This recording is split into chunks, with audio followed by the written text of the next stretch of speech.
안녕하세요. DJ 사나입니다. 오늘의 사연 시작해 보겠습니다. 며느리 때문에 큰 역경을 겪으면서 인생이 활짝 피게 됐습니다. 효도하려는 며느리에게 믿을 수 없는 충격을 받게 된 건데요. 도대체 무슨 일이 있었길래 이러는지 궁금하시다면 제 이야기를 끝까지 들어주세요. 아들 하나를 둔 평범한 64세 여성인데요. 시집 왔을 때가 아직도 생생한데 이제 아들이 다 커서 장가갈 나이가 됐다고 하니 기분이 이상했었죠. 제가 결혼했을 당시에 심적으로 많이 힘들었었어요. 제 또래랑 다르게 연애 결혼을 했었고 남편을 정말 사랑했었거든요. 근데 남편이 하필이면 독자인 거예요. 어린 마음에 독자인 게 뭐 어때서 그랬었지만 막상 결혼해서 같이 살아보니까 그게 또 아니더라고요.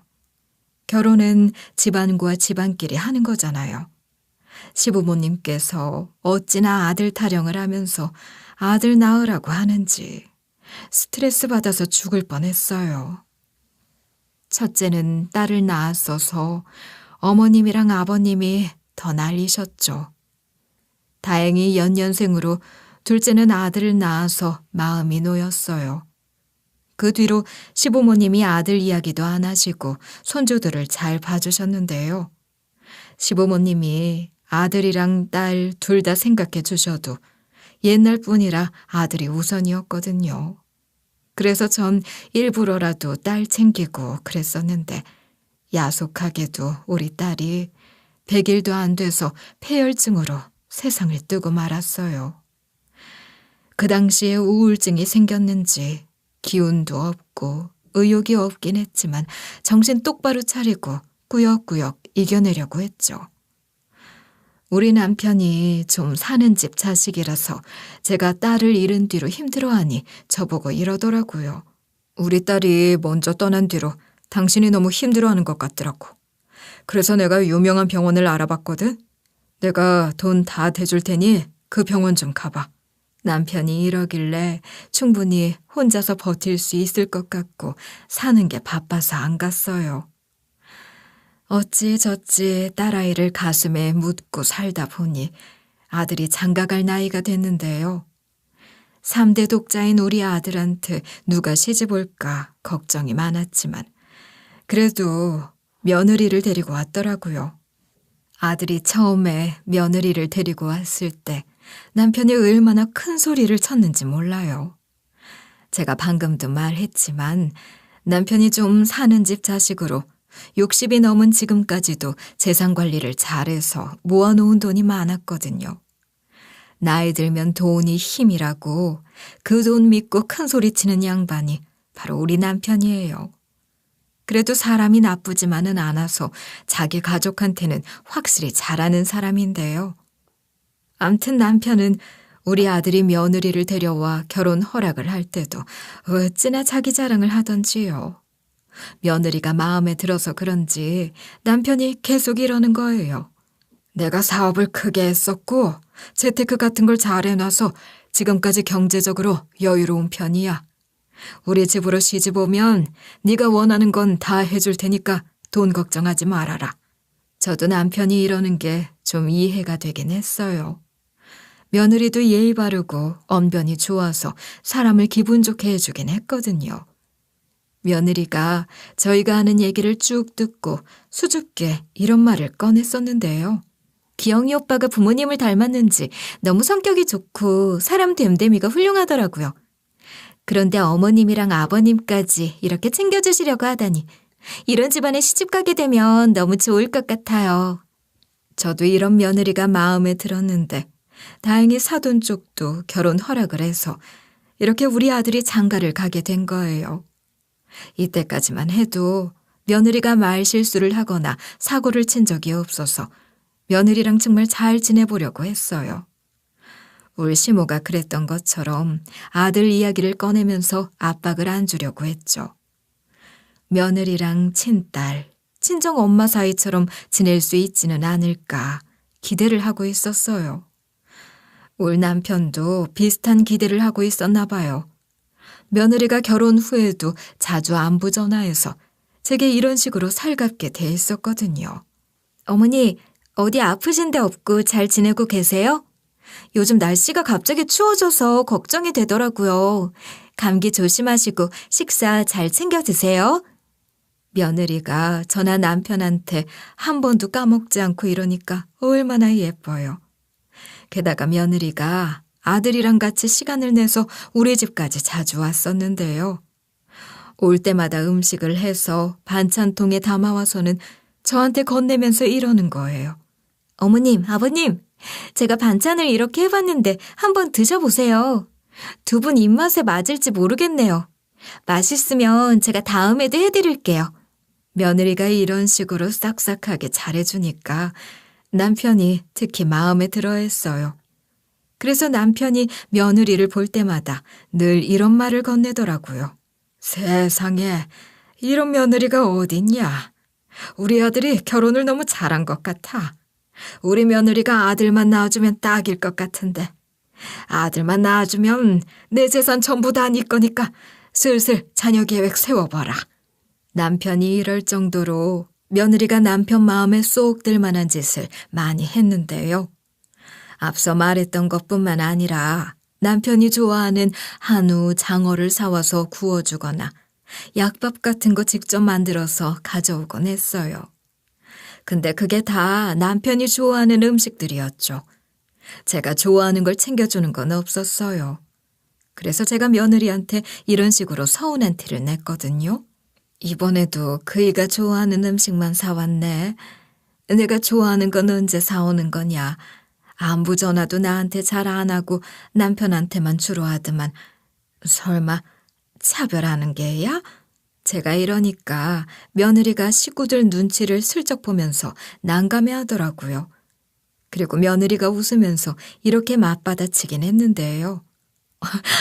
어머님, 무슨 말씀을 그렇게 하세요? 어머님도 좋아하시는 거라 사온 거예요. 다음에는 어머님이 좋아하는 거 사올게요. 며느리가 다음에는 저 챙기겠다고 하는데 어떡해요. 조금 섭섭하긴 했지만 넘어갔는데요. 그렇게 티를 내고 나서야 제가 좋아하는 거 하나 사가지고 오고 그 다음부턴 똑같았어요. 저보단 남편한테 잘 보이려는 게 보이더라고요.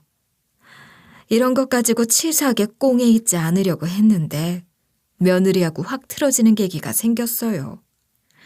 그날도 아들이랑 며느리가 우리 집에 와서 밥을 먹고 술 한잔을 하게 됐죠. 며느리가 술에 약해서 술을 잘 안 먹는 편이었거든요. 그런데 남편이 울 며느리는 내가 마음에 드는 짓만 해서 좋다고 해서 그럴까요? 그전에는 남편이 술을 권하면 며느리가 피했었는데 더 예쁨 받고 싶어서 그런지 술을 받아서 마셨어요. 역시나 예상대로 며느리가 금방 취해서 별말을 다 하더라고요. 그래서 제가 며느리가 걱정돼서 이런 식으로 이야기했거든요. 얘가 평소에는 안 그러던데 오늘따라 막 마시네. 술도 못 마시는 애가 왜 이렇게 마셔대. 그만 마셔라. 그러다 일 치르겠다. 제가 이러면서 며느리가 가지고 있던 술잔을 빼앗았는데요. 그러니까 며느리가 뜬금없이 제 눈을 보면서 이런 말을 꺼내는 거예요. 어머니, 솔직하게 할 말이 있는데 어머님보다 아버님이 좋아요. 아버님은 능력도 좋고 배울 만한 게 참 많은데 어머님은 아닌 것 같더라고요. 어머님은 맨날 저만 보면 눈치 주면서 나도 이거 사달라 저거 사달라 요구하시잖아요. 아니, 제가 언제 그랬나요? 며느리가 남편만 좋아하는 것 같으니까 저도 챙겨줬음 해서 티를 좀 냈던 건데 제가 마치 물질적인 걸 밝히는 것처럼 말하니까 어이가 없는 거예요. 그래서 제가 그때 너무 억울해하면서 이렇게 반응했었죠. 얘가 진짜로 취해서 이러나? 난 그런 적 없다. 왜 말을 그렇게 하니? 누가 들으면 진짠 줄 알겠어. 오히려 네가 같은 집안 어른인데 차별했잖니. 나는 거의 찬밥 신세였는데 무슨 말을 하는 거야? 제가 이러니까 며느리가 웅얼거리면서 뭐라 말하는데 무슨 말을 하는지 알아들을 수가 없는 거예요. 그래요. 술 취한 사람한테 말해봤자 뭐하겠어요. 그래서 제가 대화하는 걸 포기하고 방 안으로 들어가려고 했거든요. 며느리가 말 실수했다고 인정하기는커녕 오히려 이런 식으로 목소리를 높이더라고요. 저 봐라. 어머님 또 그러시잖아요. 어머님이 저 미워하시는 것 같아서 알게 모르게 눈치 보고 있었어요.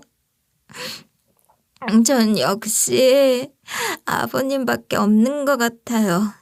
아버님 때문에 시댁 오는 거라고요. 제가 그 말 듣고 마음이 확 상해서 표정이 저절로 굳는 거예요. 결국 제가 며느리랑 아들한테 문 쪽으로 손짓을 하며 이렇게 이야기하고 말았어요. 이게 취해서 선을 넘네. 이런 말 하지 말고 얼른 가라. 기영아, 너도 그만 마시고 며느리 데리고 집에 가. 이렇게 두었다가 일 나겠어. 제가 이러면 눈치를 볼 법도 한데 저희 집안 식구들 그 누구도 제 안색을 살피지 않는 거예요. 심지어 남편은 화색이 돈 얼굴로 저한테 이러는 거 있죠? 아유, 그러지 마. 며느리가 술 취해서 하는 말인데 뭐 그렇게까지 뭐라 해. 지금 화내지 말고 술 깨고 나서 이야기해. 술 먹으면 본심이 나올 수도 있는 건데 당신은 왜 그런 것 가지고 그래? 남편이 이러니까 너무 약 올라서 속이 부글부글 끓고 있었는데요. 바로 그때 아들이 고개를 갸웃거리면서 며느리한테 이리 묻는 거예요. 당신 이 정도로 술 못 마셨어? 이 정도로 취한 거 처음 보는데? 못 마시는 편이긴 해도 한두 잔 가지고 이러진 않잖아. 당신 맥주 한 병은 마시지 않아? 아들이 이러니까 며느리가 어깨를 움찔거리더니 아무도 입을 열지 않아서 정적이 흐르더라고요. 그런 다음에 며느리가 당혹스러워하면서 이러는 거예요. 그동안 안 마셨더니 술이 더 약해진 것 같아. 당신도 알고 있잖아. 내가 술주정이 좀 있어서 술 마시는 거 피해왔던 거. 며느리가 이러는 순간 며느리가 절 나쁜 시엄마로 만들려고 남편 앞에서 일부러 저러나 싶었어요. 여우짓을 하는 것 같았죠.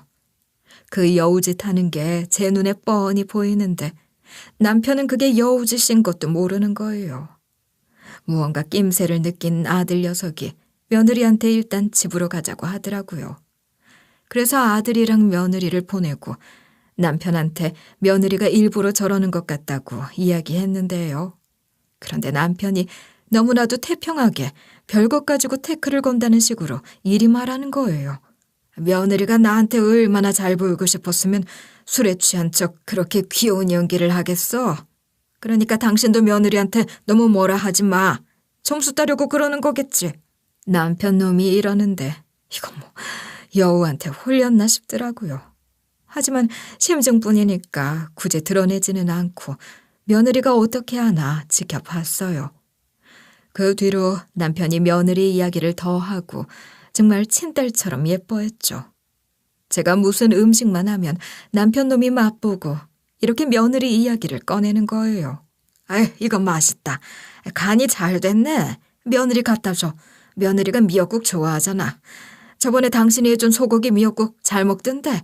남편이 이랬었는데 며느리가 뭐가 예쁘다고 미역국을 보내주겠어요. 그래서 제가 못 들은 척 남편 말을 무시하고 제 할 일을 했었는데요. 남편 놈이 지 마누 하나 챙길 것이지 퇴근 후에 집에 들어와서는 이러는 거예요. 내가 이번에 거래처에서 선물을 받았는데 이거 며느리가 좋아하는 브랜드 아니야?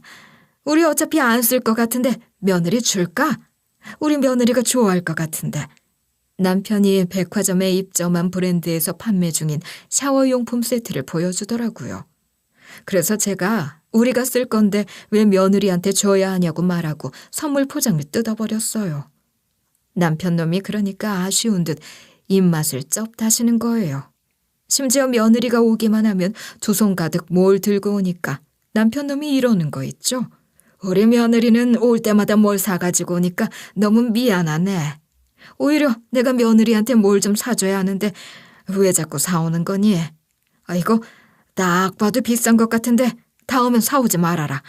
내가 용돈도 줄 테니 살림에 보탰어.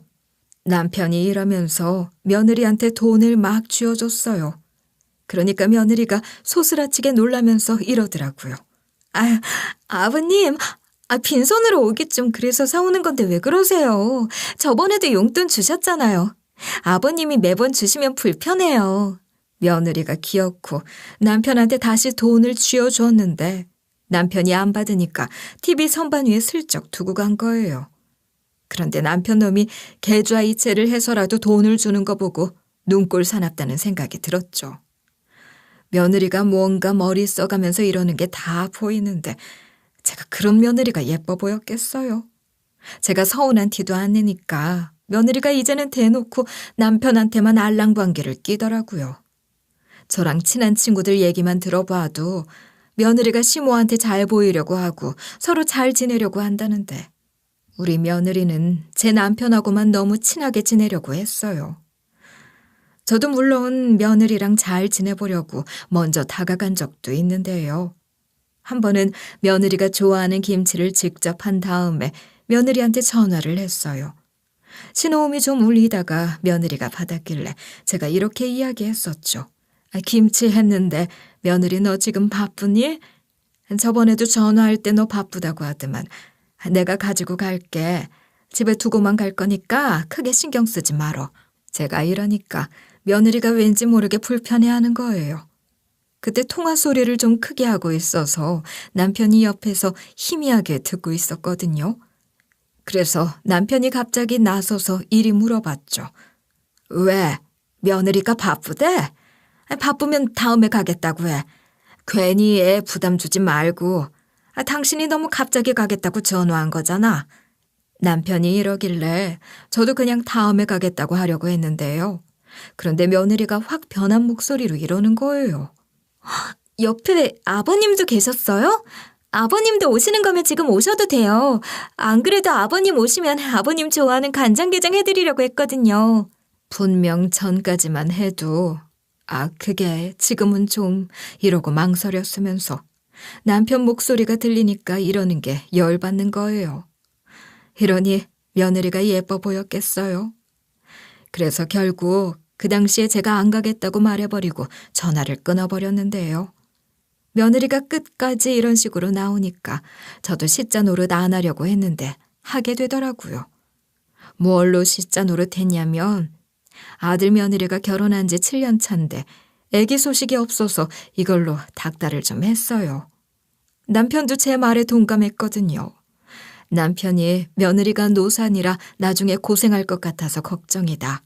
한번 얘기는 해봐야 할 것 같다고 했어요. 마침 며느리가 또 반찬을 했다면서 우리 집으로 오겠다고 하길래 허락했죠. 그때 남편이 잠깐 외출한 상태인데 일부러 말도 안 하고 부른 거였어요. 몇 분 뒤에 초인종 소리가 들리길래 인터폰 확인하고 문을 열어줬거든요. 며느리가 집안을 보고 남편이 없다는 사실을 알았는지 눈에 띄게 실망하더라고요. 그러면서 반찬만 두고 다음에 또 오겠다고 하길래 남편이 없어서 가는 거냐고 말해버렸어요. 그런데 며느리가 입을 삐죽대면서 이런 소리를 하는 거예요. 어머님 또 그러신다. 제가 왜 간다고 하겠어요. 어머님이 저만 보면 눈치 주시고 눈 흘기시니까 이러는 거잖아요. 제가 아직까지 애를 안 가지니까 마음에 안 드시는 거죠? 며느리가 이러니까 너무 어처구니가 없고 황당하더라고요. 저는 며느리가 부담스러워할까 봐 손주 이야기를 꺼낸 적이 없거든요. 그래서 제가 욱하는 마음에 며느리한테 이렇게 쏟아내고 말았어요. 내가 며느리 너한테 손주 가지라고 닥달을 했다고? 너한테 손주 안 가졌다고 뭐라 했으면 억울하지도 않아. 며느리 너 생각해서 참았더니 뭐가 어쩌고 저쩌? 그래, 이참에 속 터놓고 이 얘기 좀 하자. 애는 언제 가질 거냐? 아예 안 가질 생각인 거야? 다른 집들은 손주 보는 낙으로 산다는데 너는 언제 손주 보여줄 거냐? 제가 이런 식으로 잔소리를 하니까 며느리 반응이 어땠겠어요? 며느리 입이 대빨 나와서 저한테 이렇게 신경질을 내더라고요. 이것 봐요. 어머님이 이러시잖아요. 지금 임신하라고 스트레스 주시는 거예요? 이래놓고 아버님 앞에서 아무 말도 안 한 척 하시는 게 어이가 없네요. 그러더니 우리 남편이 들어오자 지 시아버지한테 뽀르르 가서 일러버렸어요. 그런데 남편이 며느리 생각과는 다르게 며느리한테 단호하게 이랬었는데요. 그게 무슨 스트레스냐? 네 시어머니 말이 맞아. 우리 한 사람이 맞는 소리 했구먼 뭘 그래? 너도 이제 손주 가질 생각을 해야지. 언제까지 이러고 있을래? 아들만 딱 가지면 네가 원하는 거 다 들어줄 테니까 자녀 계획 세워라. 이렇게 남편이 아들 가지라는 잔소리를 시작하게 된 후로 며느리가 바로 움직였죠. 왜냐면 며느리가 노산이라 임신이 안 돼서 병원까지 찾아가서 인공 수정하고 그랬거든요. 시간과 돈을 들인 덕분에 쌍둥이를 임신하게 됐지만 기쁘면서도 복잡 미묘한 기분이 들었어요. 제가 그런 감정을 느끼고 있는 사이 며느리 배는 점점 불러왔고 곧 쌍둥이 성별을 알 수 있을 때가 되었는데요. 아마도 제 기억상 임신한 지 20주 정도 되었을 때였을 거예요. 남편이 손녀보다 손자가 좋다 그렇게 노래를 불렀다고 했잖아요. 며느리가 남편한테 연락해서 집에 계시냐고 물어봐서 남편이 오라고 했거든요. 그러니까 며느리가 아들이랑 같이 집을 찾아와서는 이런 소식을 알려주는 거예요. 어머님, 아버님, 제가 얼마 전에 병원에 갔는데 아들 쌍둥이인 것 같다고 슬쩍 이야기를 해주셨어요. 아버님이 그토록 바라던 손자를 뵀다고요. 며느리가 잔뜩 들뜬 채로 말해주는데 그래도 아들 자식이고 제 손자니까 적당히 축하해 줬는데요. 저랑 반대로 남편은 너무 좋아하면서 이러더라고요. 드디어 우리 며느리가 손주를 가졌구나. 그동안 고생 많았다. 노산이라서 임신하기도 힘들었을 텐데 아들이라니. 필요한 거 있으면 뭐든 말해라. 내가 다 사줄게. 며느리가 이번에도 아무것도 안 사줘도 된다는 인사치레를 한 다음에 남편의 사랑을 듬뿍 받고 자기 집으로 돌아갔는데요. 그 뒤로 남편이 그러는데 며느리한테 돈을 보내줘야겠대요. 어렵게 가진 애니까 필요한 게 많을 거라고 하길래 저희 아들 생각해서 보내주라고 했어요. 왜냐면 며느리가 남편한테만 온순한 척 연기하지 주말 부부인데도 임신했다고 예민한 티를 다 내고 있었거든요. 아들이 저한테 안부 전화할 때마다 며느리 때문에 힘들다는 말을 종종 했어서 돈을 보내주라고 허락을 한 거였어요.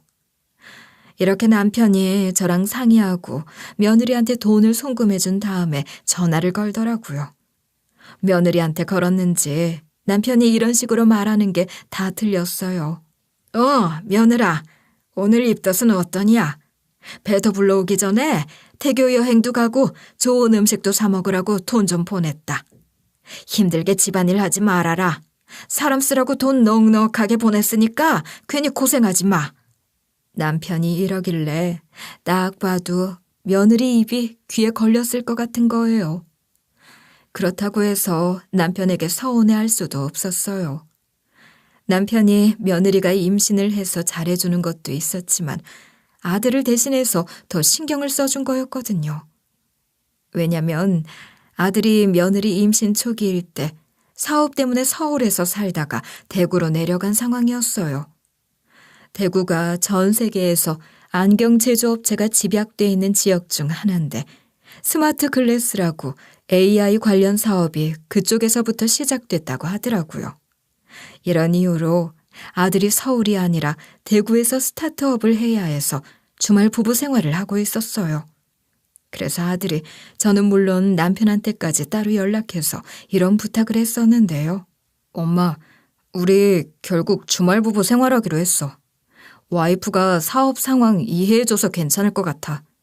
처가가 멀리 있어서 자기가 혼자 병원 다니고 챙겨 먹겠다고 했으니까 엄마랑 아빠가 임신한 와이프 좀 신경 써줘. 아들이 이러길래 며느리가 좀 밉상이긴 했지만 제 손주들을 임신한 귀한 몸이니까 챙겨주긴 했죠. 저랑 남편이 신경 써준 보람이 있는지 우리 아들도 저한테 전화해서는 이런 이야기를 해주기도 했어요. 아버지가 잘해주셔서 그런지 요즘 와이프한테 연락받을 때마다 기분이 너무 좋아 보여. 도우미 아주머니가 집안일도 다 해주시니 기운이 넘친다고 하더라고. 주말에 가끔 집에 가면 와이프가 행복해 보이니까 엄마랑 아빠한테 너무 고맙더라.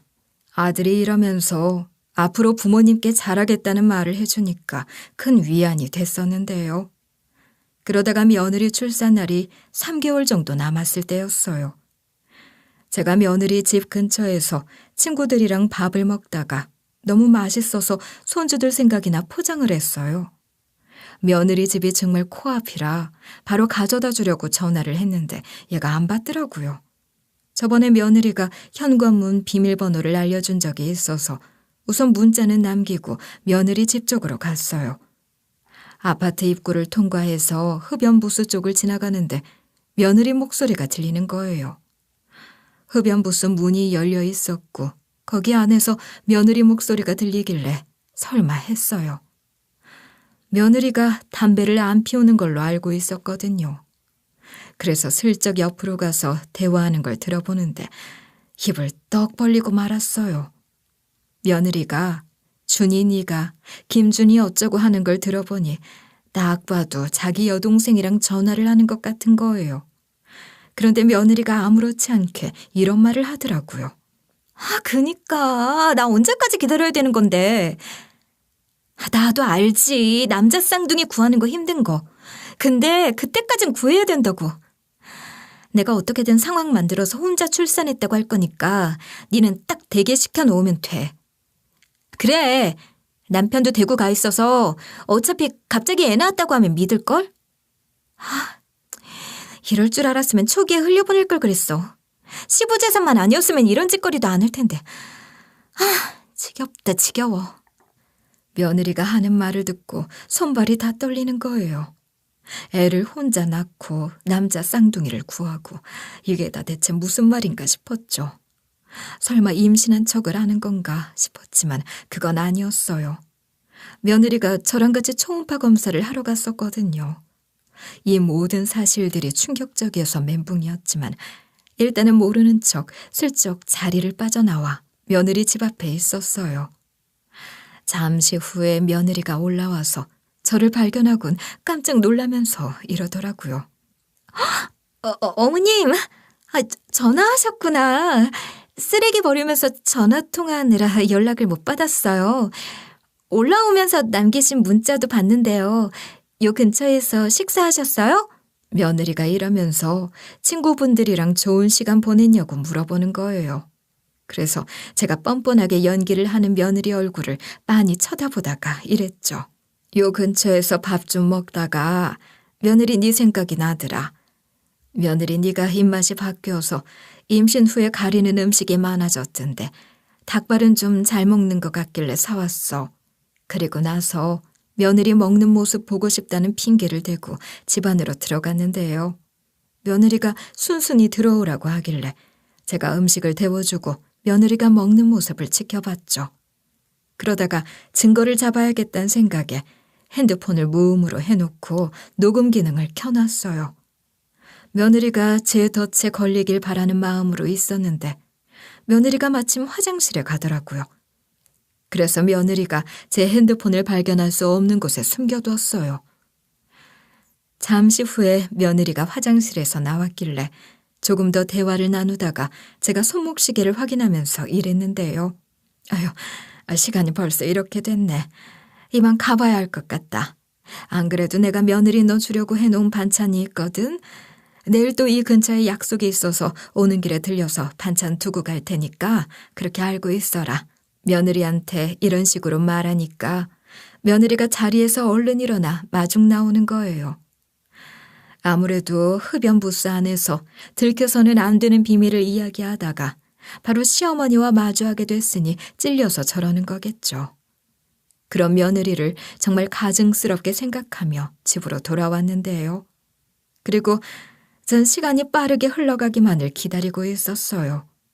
드디어 기다리고 기다리던 다음 날이 되자마자 해가 이제 막 떴을 때 며느리 집으로 향했죠. 제가 며느리네 집 비밀번호를 알고 있다고 했잖아요. 새벽같이 가서 반찬을 두고 핸드폰을 가지고 나온 거죠. 핸드폰을 보니 장시간 녹음을 켜놔서 배터리가 다 나가 있었어요. 그래서 집으로 가서 핸드폰을 충전하며 제발 며느리가 뭐라도 얘기한 게 녹음이 되어 있어야 할 텐데 걱정하고 있었는데요. 어느 정도 충전이 된 다음에 핸드폰을 켜보니 너무나도 다행히도 며느리가 동생이랑 또 대화하는 내용이 아주 자세하게 녹음이 되어 있는 거예요. 녹음이 된 걸 들어보니 며느리가 제가 가자마자 통화를 했더라고요. 방금 전에 시모가 왔는데 들키는 줄 알았다. 쫄려서 뒤지는 줄 알았다. 이런 소리가 전부 다 녹음되어 있었거든요. 그 뒤에 녹음된 걸 더 들어봤는데 제가 생각했던 게 전부 다 사실이었어요. 며느리가 딸 쌍둥이인데 아들 쌍둥이라고 거짓말한 것과 우리 몰래 출산을 하고 아들 쌍둥이로 바꾸려고 했더라고요. 어떻게 이렇게 대담한 짓거리를 할 생각이었는지. 금방 들통날 거짓말을 그깟 돈 때문에 하려고 한 게 너무 기가 차고 뒤통수를 한 대 맞은 느낌이었어요. 그래서 제가 바로 남편한테 가서 제가 녹음한 걸 전부 다 들려줬죠. 그러니까 남편이 얼굴이 시뻘게 져서는 이게 사실이냐 몇 번이고 되물어보더라고요. 제가 녹음한 걸 반복해서 들어보던 남편이 부들부들 떨더니 바로 며느리한테 전화해서 이렇게 소리 지르기 시작했어요. 너 지금 어디냐? 지금 당장 내 집으로 튀어와라. 무슨 일이 있어도 바로 달려와야 할 거다. 네가 안 오면 내가 찾아갈 거니까 빨리 오라고. 남편이 이러니까 며느리가 당황스러워할 게 눈에 뻔히 보이더라고요. 몇 분 뒤에 며느리가 와서 사색이 된 채 저랑 남편 표정을 살피면서 이랬는데요. 아버님, 갑자기 왜 그러세요? 전화하자마자 화를 내시니까 놀랐잖아요. 어머님, 이야기해 주세요. 무슨 일인지 전화로 먼저 말씀해 주시지. 아버님이 왜 이렇게 부르신 거예요? 며느리가 이러면서 숨기는 게 있으니 눈을 자꾸 피하는 거예요. 그러니까 남편이 며느리한테 삿대질을 하며 이렇게 호통쳤어요. 네, 끝까지 모르는 척 할 거냐? 나 이미 와이프한테 다 들었다. 며느리 네가 임신 중에 담배 피우면서 뱃속에 있는 쌍둥이들이 여자애들이라서 딴 데로 보내고 남자 쌍둥이들을 구해달라고 했다며? 이게 다 내 재산 때문에 그런 거냐? 남편이 이런 식으로 심하게 고함을 지르며 며느리를 다그쳤는데요. 며느리가 그 말을 듣자마자 얼굴이 새하얘지더니 이렇게 딱 잡아떼는 거예요. 아버님, 지금 무슨 소리 하시는 거예요? 저 그런 적 없어요. 어머님이 아버님께 도대체 무슨 말씀을 하신 거예요? 왜 그런 거짓말을 하세요? 이쯤 되면 죄송하다고 사과할 법도 한데 며느리가 끝까지 이러길래 그나마 남아있던 정이 다 떨어지더라고요. 그래서 제가 바로 핸드폰을 켜서 며느리가 지 동생과 통화한 내용이 담긴 녹음본을 공개했어요. 며느리가 제 폰에서 나오는 자기 목소리를 듣자마자 손을 덜덜 떨더니 입술까지 파르르 떨더라고요. 제가 그런 며느리한테 이런 식으로 막 뭐라 하고 말았죠. 너 같은 사기꾼이 우리 집안에 시집 왔다는 게 소름 끼친다. 우리 아들한테도 말해서 이혼시킬 생각이니까 평생 같이 살 생각은 하지 말아라. 우리가 구해준 집에서 나갈 생각하고 다시는 우리 찾아올 생각도 하지 말라고. 그리고 며느리 뒷덜미를 팍 잡아당기면서 문 쪽으로 밀어냈는데요. 며느리가 너무 당혹스러웠는지 아무 말도 못하다가 어머님, 아버님 잠시만요 라고 하면서 문 밖으로 쫓겨났어요. 그날 인터폰으로 며느리가 떠나는 것을 보고 아들한테 전화를 걸었죠. 며느리가 하려던 짓과 저지른 짓들을 전부 다 전해 듣고 아들이 쇼크를 받았나 봐요. 잠시 정적이 흐르더니 아들이 말을 더듬으면서 이러는 거예요. 엄마, 그게 정말이야? 엄마가 제대로 들은 거 맞아? 잘못 들은 거 아니야? 우리 안 사람이 그럴 사람이 아닌데 무슨 오해가 있었던 거 아니야? 아들 녀석이 이러길래 녹음본을 보내주겠다고 하고 곧바로 전송했죠.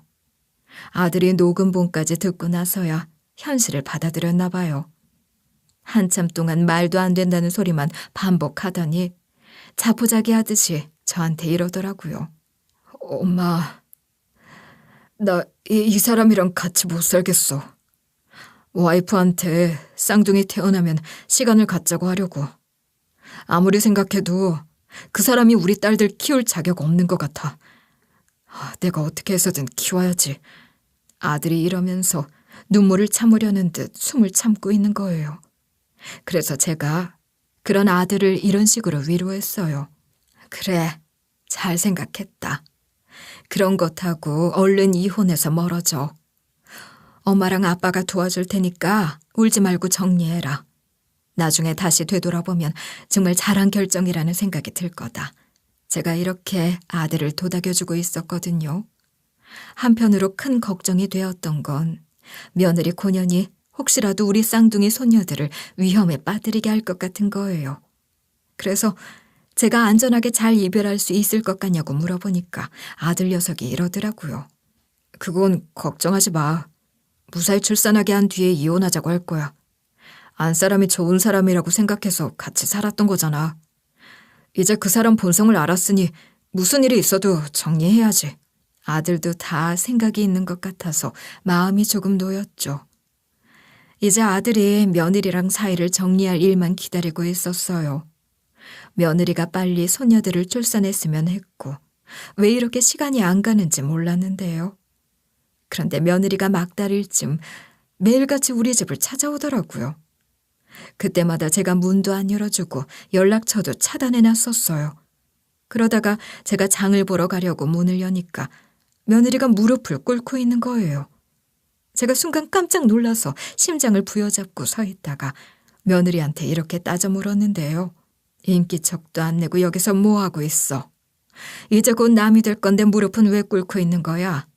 내가 이런다고 사과 받아줄 것 같아? 이러니까 며느리가 무릎으로 막 기어와서 제 바지가랑이를 잡는 거예요. 그리고는 눈물을 처절하게 흘리면서 이러는 거 있죠. 어머님, 죄송해요. 제가 잘못했어요. 어머님이랑 아버님께 예쁨 받으려고 하다가 욕심이 과했던 것 같아요. 앞으로 그럴 일 없을 테니까 한 번만 봐주세요. 우리 예쁜 딸들 무사히 잘 낳아서 잘 키우고 아들은 또 낳으면 되잖아요. 그쵸? 며느리가 이러면서 손이 발이 되도록 빌고 앉아있더라고요. 그래서 제가 그런 며느리를 억지로 떼어놓으면서 이렇게 비아냥댔는데요. 전에는 남편만 찾으면서 은근히 차별할 때는 언제고 왜 나한테 와서 빌어? 난 너 받아줄 생각 없으니까 네가 그렇게 좋아하는 아버님한테 가서 빌어. 제가 이러면서 남편 회사가 어딘지 알고 있지 않냐. 당장 꺼지라고 했거든요. 그러니까 며느리가 눈물이랑 콧물로 더럽혀진 얼굴로 이러는 거예요. 아버님은 저 보자마자 모르는 사람이라고 하면서 만나주지도 않았어요. 회사 건물 내 경비원을 불러서 절 막 끌고 간 것도 모자라 이제는 회사 건물 안으로 들어오지도 못하게 하는데 어떡해요. 며느리가 이러니까 얼마나 가식적으로 느껴졌는지 몰라요. 그래서 제가 그런 며느리가 정말 추잡하다는 듯이 내려보면서 이래버렸죠. 그래, 그 얘기는 나도 들었는데 그래서 이제는 나한테 와서 비는 거구나. 내가 만만하니까. 내가 못해줘서 남편을 더 좋아한 거면 말을 안 해. 며느리 넌 내가 얼마나 잘해줬는지 알고 있지? 올 남편이 재산도 많고 돈도 막 주니까 알랑방귀 끼었던 거지? 사과할 때도 내가 뒷전이네. 네가 이런 식으로 구는데 내가 널 용서해 주겠니? 제가 이렇게 사이다 발언을 날리고 장 보러 휙 가버렸어요. 장 보고 오니까 며느리가 아직 서 있길래 무시하고 집에 들어가 버렸는데요. 며느리가 그날 말고도 계속 찾아와서 제가 집에 들어가려고 하거나 나가려고 할 때마다 이렇게 난동을 피우는 거예요. 어머님, 제발 제 말 좀 들어주세요. 어머님이랑 아버님 차별하려고 한 거 아니에요. 어머님 무시하려고 한 거 아니라고요.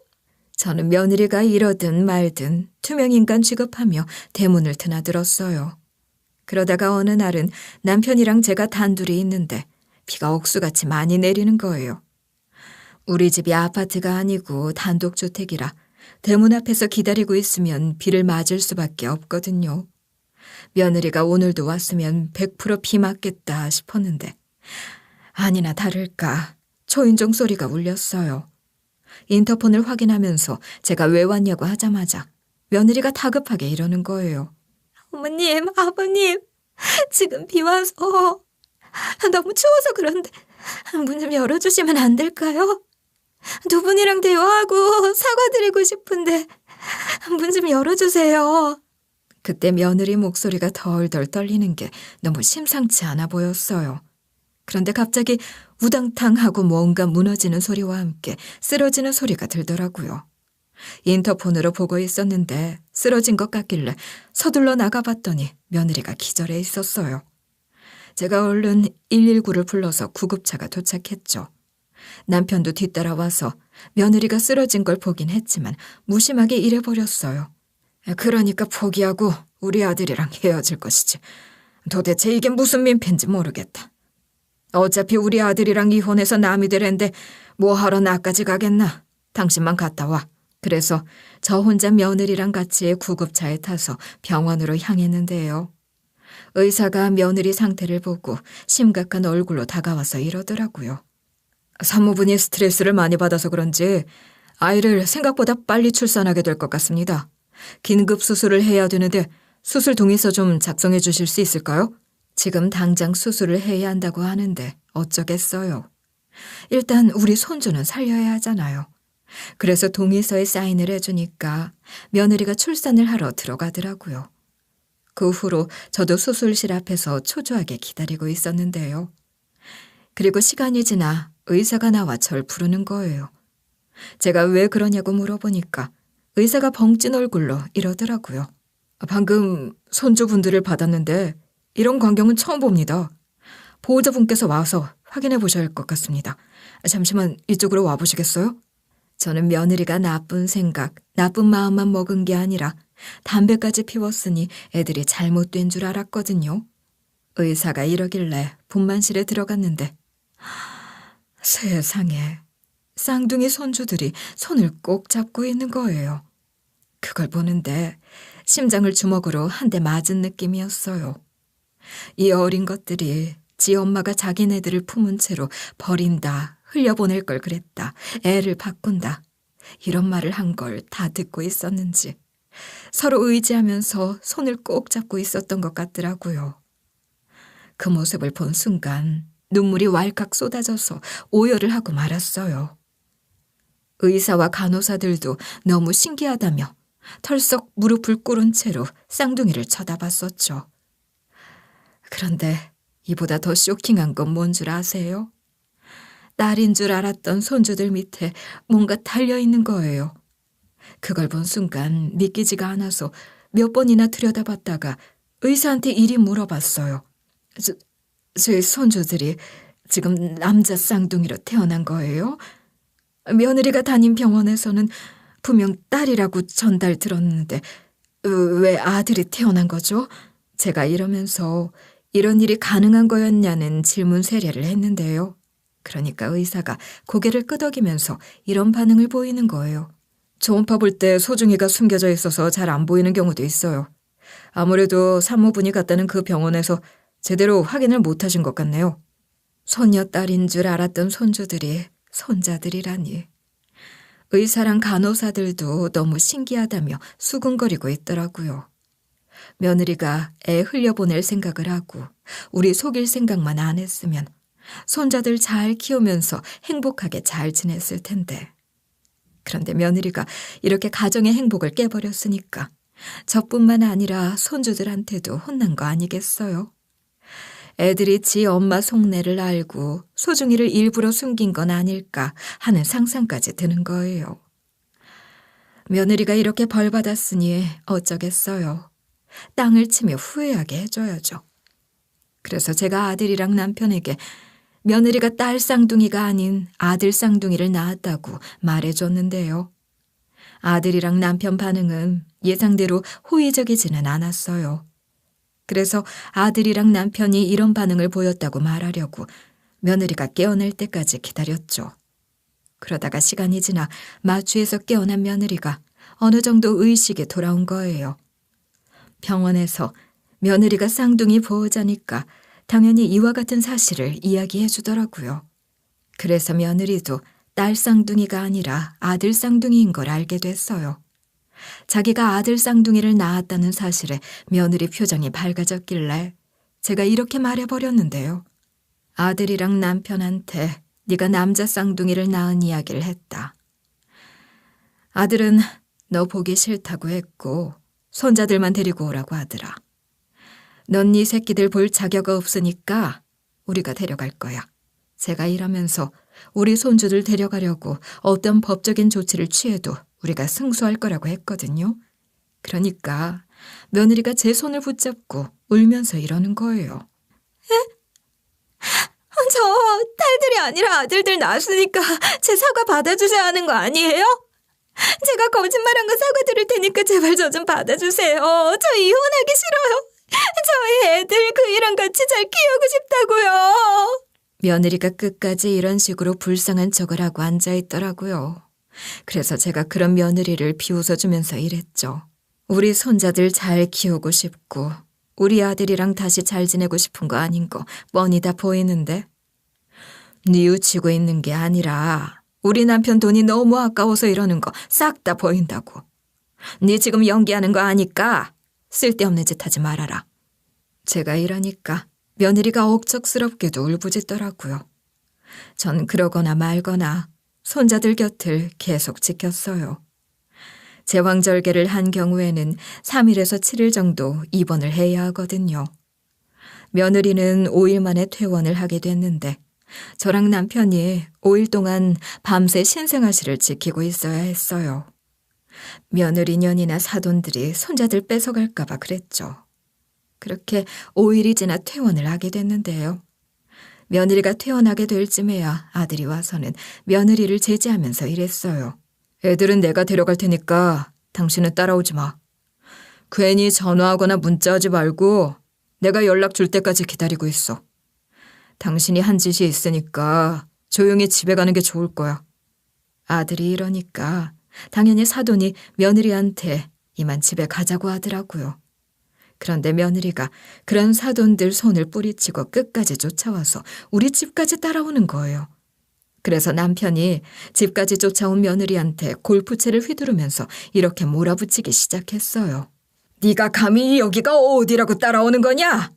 네같이 가증스러운 것 용서해 줄 생각 없으니까 꺼져라. 나 이거 괜히 겁주려고 골프채 든 거 아니다. 남편이 이러면서 휘두른 골프채에 며느리 얼굴이 닿을 뻔했거든요. 며느리가 그제야 겁이 들었는지 헐레벌떡 도망을 가더라고요. 그 뒤로 아들이랑 며느리는 어떻게 됐냐고요? 아들이 며느리랑 이혼 소송을 해서 보통 양육권은 엄마들이 많이 가져가는데 아들이 가져가게 됐죠. 며느리가 어떻게든 양육권을 다시 가져오려고 했지만 저한텐 며느리가 지 동생이랑 통화한 녹음본이 있잖아요. 며느리가 애를 흘려보내고 버릴 거라는 말을 한 게 다 녹음되어 있어서 아들이 승소할 수 있었던 건데요. 그래서 우리 아들이 재산 분할, 위자료, 양육비 부분에서 유리한 위치였어요. 결혼 생활에서 경제적으로 기여한 부분을 따져서 재산 분할 비율이 결정되잖아요. 아들이 사업체를 혼자 운영했어서 그 기여도가 컸기 때문에 더 많은 비율을 받을 수 있었어요. 며느리의 거짓말이 녹음되어 있었기 때문에 아들이 며느리에게 상당한 양의 위자료를 청구할 수 있었죠. 양육권도 아들이 가져갔기 때문에 며느리가 양육비를 아들에게 줘야 했어요. 이렇게 재판이 끝나고 나서 아들이 사업하느라 바쁘니까 손자들은 당분간 우리가 봐주기로 했는데요. 남편이 시터를 고용해줘서 편하게 키우고 있죠. 이전 며느리는 이혼했다고 가만히 있었는지 궁금하실 거예요. 이전 며느리가 이혼 소송 기간 동안 잊을만 하면 찾아와서 깽판을 쳤어요. 집 문을 막 두드리고 초인종을 누르면서 대성통곡을 하고 울부짖더라고요. 그래도 우리가 문을 안 열어줬거든요. 또 초인종 소리가 들려서 이전 며느리인 줄 알았는데 아닌 거예요. 이웃집 사람이길래 문을 열어줬는데 이웃이 글쎄 이런 말을 해주더라고요. 이 집 며느리가 제 집까지 찾아왔어요. 어머님이랑 아버님이 많이 화나셔서 문을 안 열어준다고 하더라고요. 제발 도와달라고 간청을 하던데 무슨 일이 있으셨나요? 이웃이 이러길래 이전 며느리가 별의별 방법을 다 쓴다고 생각했었죠. 하지만 이웃 앞에서 이전 며느리를 혼낼 수는 없어서 우선 이렇게 이야기했었는데요.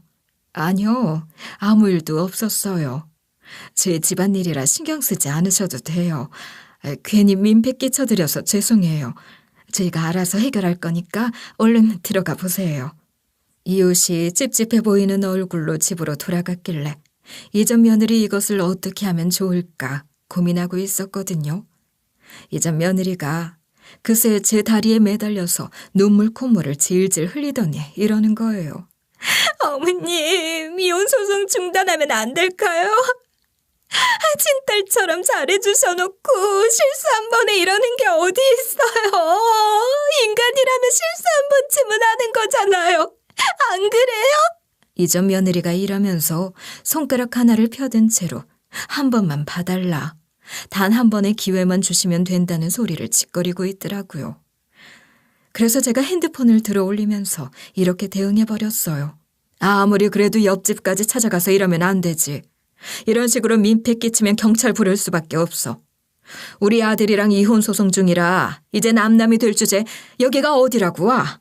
제가 이렇게 쏘아붙이고 나서 112에 전화를 걸었는데요. 이전 며느리가 미쳤는지 눈깔이 획 돌아가서는 이렇게 발광하는 거예요.